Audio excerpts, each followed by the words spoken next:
नमस्कार दोस्तों, मेरा नाम सूरज और आज के इस वीडियो में मैं आपसे बात करने वाला हूं कि मेरे गांव के दोस्तों का मतलब गांव में रहने वाले लड़कों का आखिर सिलेक्शन क्यों नहीं हो पाता है। वो क्यों सिटी में रहने वाले लोग थोड़ा अच्छा परफॉर्मेंस करते हैं, क्यों गांव में रहने वाले लोग बहुत ज़्यादा मेहनत करने के बाद भी उतना अच्छा परफॉर्मेंस नहीं कर पाते, क्या रीज़न है आपका। मैं इसमें सिर्फ एक रीज़न आपको बताना चाहूँगा, उसके बारे में मैं डिटेल से इस वीडियो में मैं बताना चाहूँगा। ठीक है, आइए वीडियो स्टार्ट करते हैं। पहला one and one only reason main आपका है, वो है रीज़न आपका ऑनलाइन टेस्ट सीरीज का ना देना। ठीक है, क्यों? क्योंकि गांव में रहने वाले लोग जो होते हैं ऑफलाइन टेस्ट सीरीज, पुराना किताब नया किताब पूरा मंगा के वो ऑफलाइन टेस्ट सीरीज तो मतलब दे करके मतलब किताब का किताब झाड़ चुके होते हैं, लेकिन ऑनलाइन टेस्ट सीरीज वो लोग उतना नहीं दे पाते हैं। क्यों? क्योंकि उनके आसपास में क्या है ना कि लैपटॉप वगैरह नहीं होता है उनके पास में, या तो फिर दोस्त के पास नहीं होता, या तो फिर आसपास मार्केट में जो लैब होता है मतलब जहाँ की प्रैक्टिस सेट कराया जाता है वो उपलब्ध नहीं होता है। इस कारण से वो ऑनलाइन नहीं दे पाते हैं। और इस कारण से पता है आपको, लगभग एग्जाम में 10 नंबर का फ़र्क पड़ता है, 8 से 10 नंबर का। और जो लड़के का एग्जाम 1 नंबर से छूटा हुआ रहता है मेरिट बनने से, उसको पता है कि 1 नंबर का मतलब क्या होता है। ठीक है, तो इसीलिए उससे यकीन मानिए आपका, अगर आप ऑफलाइन सेट मार रहे हैं और आप ऑनलाइन सेट नहीं मार रहे हैं तो एग्ज़ाम में आपका लगभग बता रहा हूँ 10 नंबर से प्लस का फ़र्क होगा। ये पक्का बता रहा हूँ मैं आपको, ये मेरा खुद का एक्सपीरियंस है। ये मैंने भी जब पहला एग्ज़ाम दिया था, ऑनलाइन टेस्ट सीरीज मेरा उतना अच्छा प्रैक्टिस नहीं था, तो मेरा भी यही सिचुएशन हुआ था। उस समय मुझे बहुत अच्छे से एहसास हुआ कि ऑनलाइन टेस्ट सीरीज का क्या महत्व है। टेस्ट सीरीज तो हम भी मार रहे हैं भैया, ऑफलाइन तो मार के मतलब पूरा एकदम लाइन लगा दिए हैं, 100 200 300 मार चुके हैं ऑनलाइन ऑफलाइन टेस्ट सीरीज। तो ऑफलाइन अच्छी बात है, आप मारते हैं, आपको उससे बहुत अच्छा अनुभव मिलता है, बहुत अच्छा आप उसको एनालिसिस करते हैं। लेकिन ऑनलाइन टेस्ट सीरीज का क्यों इतना ज़्यादा महत्व है, क्यों इतना ज़्यादा महत्व है बता रहा हूँ मैं आपको। क्यों? क्योंकि पहला आपका होता है टाइम मैनेजमेंट। टाइम मैनेजमेंट, ठीक है, टाइम मैनेजमेंट में क्यों मैं बता रहा हूँ, क्योंकि आप ऑनलाइन सेट मारते हैं और ऑफलाइन सेट मारते हैं, इसमें लगभग बता रहा हूँ 10 से 12 मिनट का फ़र्क होता है। ऑनलाइन सेट मारने में आपका मिनिमम बता रहा हूँ 10 मिनट का, अगर आप 1.5 घंटा का सेट मार रहे हैं, ग्रुप डी का सेट मार रहे हैं, तो 1.5 घंटे का जो है उसमें लगभग 12 मिनट का डिफरेंस हो जाता है। आपको 12 मिनट का एक्स्ट्रा टाइम कंज्यूम करता है आपका कंप्यूटर, आपका डेस्कटॉप। ठीक है, और आपका जो वो जो सिंगल पेपर देता है ना, जो फिसलन पट्टी वाला टेबल रहता है, उसमें लिखने में नहीं बनता है, 2 रुपया वाला पेन देता है, उसमें क्या होता है कि उतना अच्छा राइटिंग नहीं बैठता, उतना स्पीड पेन नहीं चल पाता, ये सब परेशानी होता है, जो कि हम लोग को ऑफलाइन टेस्ट सीरीज में ये सब परेशानी का मतलब सामना नहीं करना पड़ता है। ऑफलाइन में क्या है, ऑफलाइन में आपको सारा क्वेश्चन एक बार मिल जाएगा, आप धड़ाधड़ बनाइएगा। ठीक है, लेकिन ऑनलाइन में क्या है कि आपको एक क्वेश्चन एक ही बार देगा, वो भी क्या, एक क्वेश्चन आपको पूरा नहीं दिखाएगा, एक क्वेश्चन का आधा पार्ट ही आपको दिखाएगा।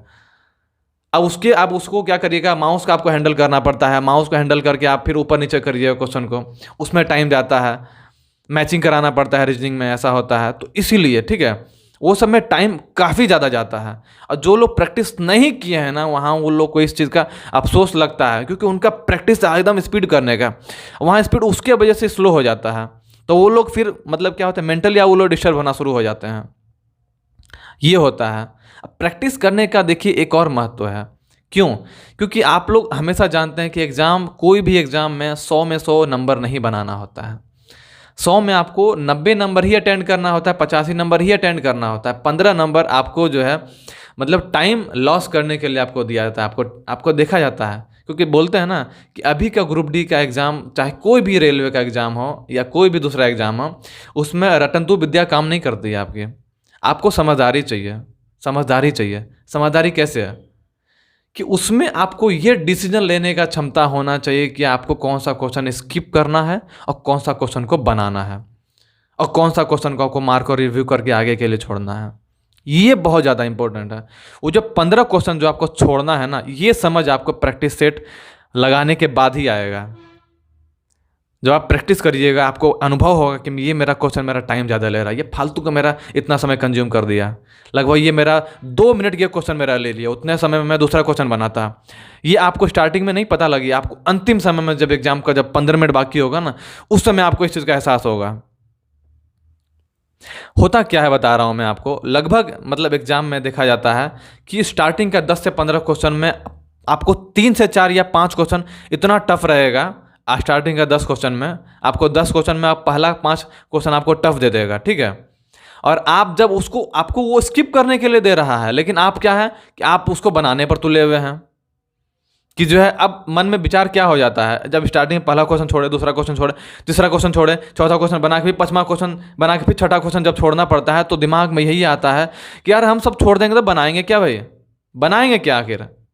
लेकिन नहीं, वही तो डिसीजन लेना है, वही डिसीजन लेना है कि छोड़ दो उसको, क्वेश्चन को, आगे बढ़ो, आगे का क्वेश्चन देखो। नहीं, अब आदमी क्या करता है कि भैया लड़ जाता है, नहीं हम बनाएंगे ही, हम तो पढ़ क्या हैं, हम तो पूरा पढ़ के आए भैया, हम तो बना ही लेंगे, ये तो यही चैप्टर प्रॉफिट एंड लॉस वाला है, इसको हम अच्छा से पढ़ के आए, क्यों नहीं बना पाएंगे। अब बनाने में लग जाते हैं और वही क्वेश्चन उनका 3 मिनट चला जाता है, 4 मिनट चला जाता है, उसके बाद उनको उससे निकलना ही पड़ता है। ऐसा अगर क्वेश्चन हो ना तो उसको छोड़ करके निकल करके उसको बाद में जब आप सेकेंड राउंड मारने लगे तब उसको बनाने का रहता है, स्टार्टिंग में उसको अटेंड करने का रहता ही नहीं है। ये जो समझ है आपको वो प्रैक्टिस करने के बाद ही समझ में आएगा, ठीक है। और एक पॉइंट मैं बताना चाहूँगा कि आई कांटेक्ट आपका स्क्रीन के साथ बहुत अच्छा होना चाहिए। क्यों? क्योंकि आई कांटेक्ट अगर आपका अच्छा नहीं रहेगा तो आपको क्वेश्चन पढ़ने में दिक्कत होगा। कभी कभी होता क्या है कि मेरे दोस्तों को होता क्या है कि आप क्वेश्चन पढ़ रहे हैं ना, पहला क्वेश्चन पढ़े मतलब आगे फिर भूल जा रहे हैं, या तो फिर दोबारा तिबारा एक ही क्वेश्चन को पढ़ रहे हैं, मतलब एक ही बार में पढ़ करके उसको मतलब पूरा अच्छा से समझ नहीं पा रहे हैं उसको। हम लोग क्या है ना कि क्योंकि ऑफलाइन हम लोग सेट बहुत मार चुके हैं, तो ऑफलाइन सेट मारने के बाद क्या है, हम लोग एक ही बार क्वेश्चन देखते के साथ हम समझ जाते हैं, लेकिन ऑनलाइन सेट मारने का उतना एक्सपीरियंस तो है नहीं। और क्या, आपको ऑनलाइन सेट मारने में क्या है, आपको मैथ बनाना है ऑनलाइन में क्या होता है, आपको स्क्रीन पर आगे देखना है और बनाना नीचे है, तो बार बार वो मुंडी ऊपर नीचे करना है आपका, इसमें भी टाइम कंज्यूम होता है। ऑफलाइन में क्या रहता है कि भैया नीचे ही देखे और नीचे ही बना रहे हैं कंटिन्यू, उसके बगल में भी बना लिए, क्वेश्चन के बगल में बना लिए, लेकिन यहाँ क्या है कि आपको वहाँ देख करके नीचे डाटा आपको लिख के बनाना है, आपको वहाँ आपका टाइम जाता है, ये भी आपका टाइम कंज्यूम करता है, इसके लिए आपको प्रैक्टिस का जरूरत है, ठीक है। ये हो गया मेन आपका। और पोस्चर क्या होता है, मतलब बॉडी पोजीशन आपका जो है, जैसे हम लोग क्या है कि सेट जैसे बनाते हैं अगर ऑफलाइन में, तो नीचे बैठ के पालथी मोड़ के आराम से बनाते हैं, गांव के लड़के लोगों के पास उतना अच्छा टेबल कुर्सी और ये सब का सुविधा उतना नहीं होता है, तो नीचे बैठ के बनाते हैं, प्रैक्टिस उसी के अकॉर्डिंग बैठ जाता है।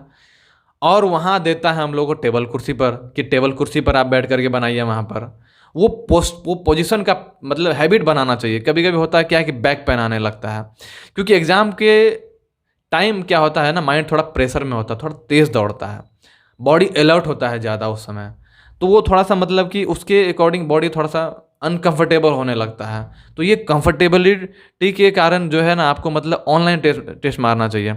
और ऑनलाइन में मोबाइल का बात बिल्कुल भी नहीं कर रहा हूँ, ऑनलाइन आपको 1.5 घंटा ऑनलाइन मारने में किताब में भी आपको किताब में भी लगेगा, मोबाइल में भी लगेगा, और आपको जो है लैपटॉप पर भी लगेगा, तो क्यों ना 1.5 घंटा में देखे बेस्ट चीज़ मारो। क्योंकि आप लोग जानते हैं कि समय आपका नहीं लौट के आएगा, पैसा आपका लौट के आ जाएगा, समय नहीं लौट के आने वाला, याद रखिएगा मेरा। इसलिए थोड़ा पैसा खर्चा करिए। क्या होता है सेट मारने में भैया, आपको एक्स्ट्रा आपको दूर जाना पड़ेगा, गांव में है आप, ठीक है, आपको दूर जाना पड़ेगा, हो सकता है आपको 5 किलोमीटर दूर जाना पड़े, आपको जाने आने में लगभग आधा घंटा आपका बर्बाद हो, आधा घंटा जाने में आधा घंटा आने में, लेकिन वो आपको उसके अकॉर्डिंग, चूँकि आप शहर में तो रह नहीं रहे हैं ना, आप गाँव में रह रहे हैं, तो आपको उसके अकॉर्डिंग आपको अपने आप को ढालना पड़ेगा, आपको उसके अकॉर्डिंग कंफर्टेबल बनना पड़ेगा, जिस तरह से एग्जाम लेता उसके अकॉर्डिंग प्रैक्टिस करना पड़ेगा। होता क्या है देखिए, जैसे मैं एग्जांपल बता रहा हूँ, जैसे आप आर्मी का दौड़ आप लोगों ने किया होगा, गांव में रहने वाले लगभग लोगों ने आर्मी का दौड़ तो किया ही होगा। क्या आर्मी का दौड़ 1600 मीटर का होता है ना? क्या आप उस दौड़ को आप करने के लिए 5000 मीटर दौड़ते हो? नहीं ना, क्योंकि आपको 1600 मीटर का दौड़ ले रहा था, 1600 मीटर ही दौड़ना है।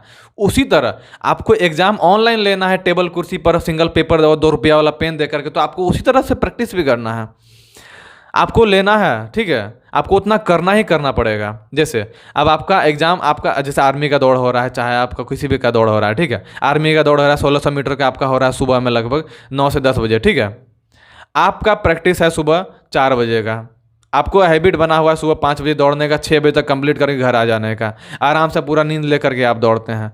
और वहाँ पर जाने के बाद क्या होता है कि 2 बजे से ही आपको लाइन में लग जाना पड़ता है, वहाँ से अलग लाठी खाइएगा, ऊपर से भीड़ भाड़ में अलग हरासमेंट होता है, नींद उतना अच्छा से पूरा नहीं हुआ होता है, और खाना पीना आप खाए हुए नहीं होते हैं वहाँ पर, और दौड़ाता है कितना बजे, धूप में, 9 बजे, 10 बजे, 11 बजे। अनकंफर्टेबल होने के कारण ही आपका जो है वो एग्ज़ाम वो मतलब दौड़ उतना अच्छा नहीं हो पाता था। लगभग बता रहा हूँ 10 से 15 सेकंड का फ़र्क रहता है, कम से कम हो जाता है। वो 10 से 15 सेकंड का फ़र्क आपको एग्ज़ाम से बाहर करने के लिए या आपको रनिंग से आउट करने के लिए काफ़ी है आपका। वही मैं कहना चाहता हूँ कि आपका जो प्रैक्टिस लैपटॉप पर या कंप्यूटर पर जो टेबल कुर्सी पर बैठ के 2 टकिया पेन लेके और सिंगल पेपर लेकर के आपको लिखने में जो करना है वही आपको करना है। और एग्जाम का जैसे आपको मिनिमम बता रहा हूँ, आपको 50 सेट तो आपको बनाना ही बनाना है। 50 सेट भी मिनिमम बता रहा हूँ ऑनलाइन आपको, उसको परफेक्ट एनालिसिस के साथ बनाना है। ऐसा नहीं कि खाली ये सेट मार रहे हैं, नंबर देख रहे हैं, बस हो गया, ऐसा नहीं। आपको एनालिसिस उसका करना है, हर सेक्शन बाय सेक्शन करना है। मैथ, रीजनिंग, जीके, जिस करंट आपको साइंस में क्या दिक्कत हो रहा है, न्यूमेरिकल में क्या दिक्कत हो रहा है, आप रीजनिंग में कौन सा पोर्शन में दिक्कत हो रहा है, कथन निष्कर्ष में क्या प्रॉब्लम हो रहा है, इस सब में बन रहा है कि नहीं बन रहा है। मतलब आपको स्टेप बाय स्टेप पूरा चैप्टर बाय चैप्टर आपको टॉपिक बाय टॉपिक आपको मतलब उसमें छांटने के लिए आपको आना चाहिए। क्या दिक्कत हो रहा है, आखिर दिक्कत क्या हो रहा है, ठीक ना। और जब एग्ज़ाम आपका डेट दे दे, जैसे कि आपका मान लीजिए 15 दिन बाद पहले आपका दे दिया डेट कि आपका फलाना फलाना दिन में सेकेंड शिफ्ट में है, थर्ड शिफ्ट में या प्रथम पाली में है, उसके अकॉर्डिंग आपको ऑनलाइन सेट प्रैक्टिस करना है, ठीक है। ऑनलाइन सेट उसके अकॉर्डिंग प्रैक्टिस करना है। जैसे आपको मैंने बताया ना कि आपको 4 बजे, आपने 5 बजे प्रैक्टिस कर रखा है आर्मी वाले दौड़ का, और आपको दौड़ा दिया दोपहर मतलब सुबह 10 बजे धूप में एकदम, दिक्कत होगा कि नहीं होगा, होगा ना दिक्कत। वही बात वहाँ होता है कि आपने सुबह से सेट मारने का प्रैक्टिस कर रखा है और आपको थर्ड शिफ्ट में भेज देता है। आपका प्रैक्टिस तो है नहीं थर्ड शिफ्ट में, मतलब उतना थी मतलब करने का, तो 2-4 नंबर का भी अगर फर्क हो जाता है ना, तो फर्क होता है, याद रखिएगा, ठीक है। इसीलिए 15 दिन पहले, 20 दिन पहले जब भी आपका सेट मतलब सॉरी आपका बता दे कि हाँ आपका फलाना फलाना डेट में आपको जो है इस शिफ्ट में आपका एग्ज़ाम है, उस शिफ्ट के अकॉर्डिंग अपना ऑनलाइन टेस्ट सीरीज देना शुरू कर दीजिए, ठीक है। आई कांटेक्ट आपका बहुत अच्छा होना चाहिए। आई कांटेक्ट आपको प्रैक्टिस करने से ही बनेगा। होता क्या, देखिए बता रहा हूँ मैं आपको, हम लोग किसी भी एग्जाम में जब बैठते हैं ना, तो ऑनलाइन सेट में आपको क्या करते हैं कि डायरेक्ट क्वेश्चन पर आगे बनाना शुरू करते हैं, या तो इन्विजिलेटर जो भी आपके वहाँ मतलब होते हैं वो क्या करते हैं कि जितना भी इंस्ट्रक्शन वगैरह होता है उसको स्किप करके डायरेक्ट क्वेश्चन पर ले आते हैं। वो कभी मत करिए, इंस्ट्रक्शन को पढ़िए। क्यों पढ़िए, आपको आई कांटेक्ट बनाना है स्क्रीन के साथ, वो भी एग्जाम शुरू होने से पहले। क्योंकि अगर आप डायरेक्ट पहला क्वेश्चन अगर बनाते हैं तो आप प्रेशर में आ जाइएगा, थोड़ा सा प्रेशर में आ जाइएगा, ठीक है। स्क्रीन को देखने में थोड़ा सा परेशानी होगा, ये चीज़ होता है। अगर आप पहले से इंस्ट्रक्शन पढ़ चुके हैं, 2 पेज का इंस्ट्रक्शन, आपको आई कांटेक्ट बन गया, आपका दोस्ती हो गया स्क्रीन के साथ, अगर आपके पास पहला क्वेश्चन आएगा तो आपको पढ़ने में दिक्कत नहीं होगा, आपको प्रेशर में नहीं आइएगा कभी, ठीक है। ये फ़र्क होता है। तो प्लीज़ मेरे दोस्तों, इतना आप लोग ज़रूर करिए। अगर आप लोग शहर में भी रहते हैं तो ये ज़रूर करिए। इतना मैंने आपको इसीलिए बताया ताकि आप इस चीज़ को करिए खुद से, ताकि आपको एग्ज़ाम के बाद ये बहाना ना मिले। कभी भी ये बहाना किसी को मत दीजिएगा कि हाँ भैया मैं इस कारण से नहीं हो पाया, ये रीज़न था, इस कारण से मेरा एग्ज़ाम उतना अच्छा नहीं गया और इस तरह से मेरा सिलेक्शन नहीं हो पाया। ये सब कभी, क्योंकि आपका बहाना कोई भी सुनने के लिए नहीं बैठा, यहाँ तक कि आपके माता पिता भी आपका बहाना सुनने के लिए नहीं बैठे हैं। बताइए, सब लोग यही सोचता है कि भैया तुम्हारा सिलेक्शन के लिए किसी कारण से नहीं हो, ठीक है। सब लोग यही सोचते हैं कि तुम्हारा सिलेक्शन किसी कारण से नहीं हो, बस वो अपने अंदर से खुशी होते हैं, भले बाहर से दुख जाहिर करें कि जो है तुम्हारा सिलेक्शन इस कारण से नहीं हुआ, लेकिन अंदर से वो खुशी होते हैं, याद रखिएगा। इसीलिए मैं चाहता हूं कि बहाना कभी भी मत बनाइए अपने लाइफ में। मैं चाहता हूं कि आप लोग कभी भी कोई बहाना को चूज मत करिए। कोई भी आपका दुनिया में बहाना सुनने के लिए नहीं बैठा है। सिर्फ चाहिए क्या, तो रिजल्ट ही आदमी देखता है। अब कितना भी पढ़ लीजिए, घंटा फर्क नहीं पड़ता है, रिजल्ट चाहिए, रिजल्ट होना ही चाहिए। Offline versus online test series का फ़र्क मैंने आपको बताया क्या होता है। Thank you for watching.